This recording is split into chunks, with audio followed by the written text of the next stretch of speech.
Last lipad ko, March 1. 6 months na akong hindi nakakalipad. Nakakalungkot. This is Women in Aviation, the female pilots. Clap. Go.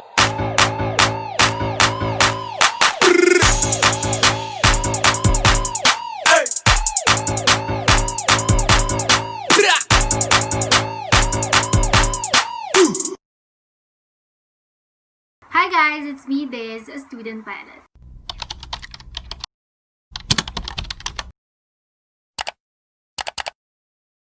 Third question is, what do you think are the advantages and disadvantages of women in aviation? Advantage, feeling ko is, halimbawa, babae ka, tapos magpapa-on guard ka, tapos may kasabay kang isang male pilot. Mas uunahin ka, joke lang. Well, this is not really a disadvantage, but I think guys are naturally more technical than us girls. Like, they enjoy studying about engines, changing oils, etc., and those stuff, which are a bit less interesting for girls. Well, not all girls, but for me personally. So back then, when I was studying, I really doubled my efforts into understanding those technical stuff than the guys in my batch. However, we girls are more systematic and I think more organized. So that is a perk, especially when you're inside the cockpit and when you're doing procedures. So that's a plus for girls.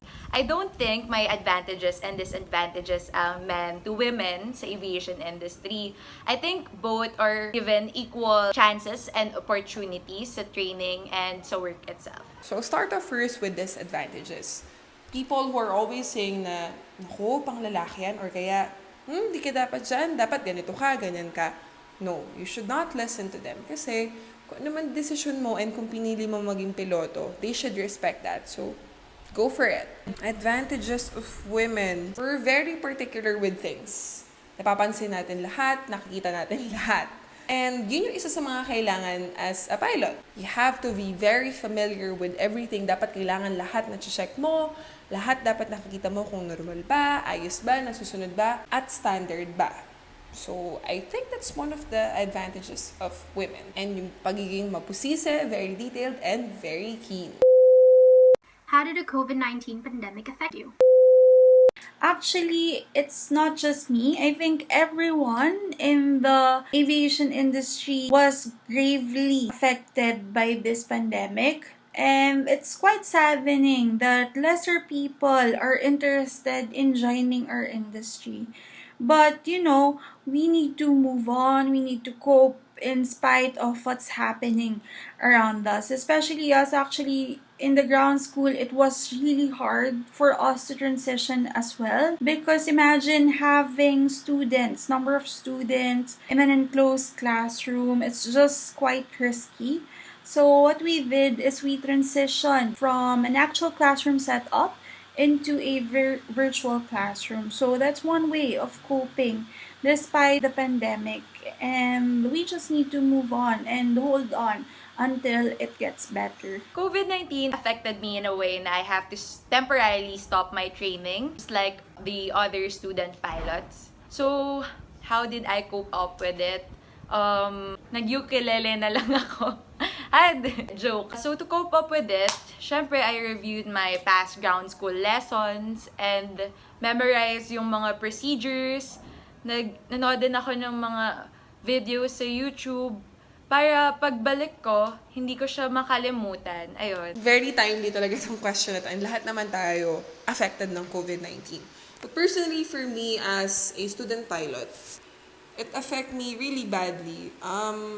6 months na akong hindi nakakalipad. Sakto, before lockdown, that was my last flight. And I remember that flight specifically kasi that was my review before a check. Dapat yung check ko the next day, kaso nagkaroon na ng lockdown. Tapos, parang I felt bad pa nga after, up to now.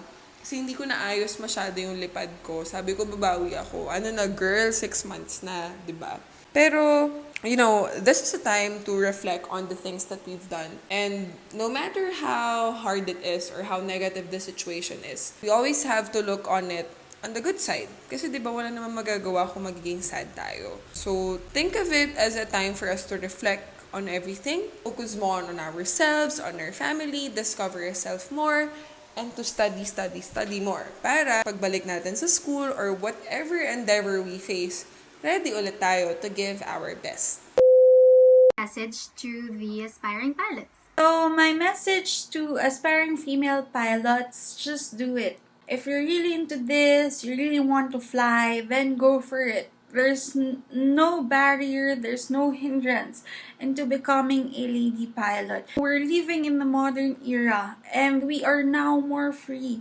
Whatever the guys can, we women can do as well. So my message to the aspiring pilots is to think hard before entering the industry. Because this will cost you a lot of time, effort, and money. Think meticulously if this is really what you want. Maybe you could ask yourself this question. If I grow up and I become old someday, would I regret not taking this path?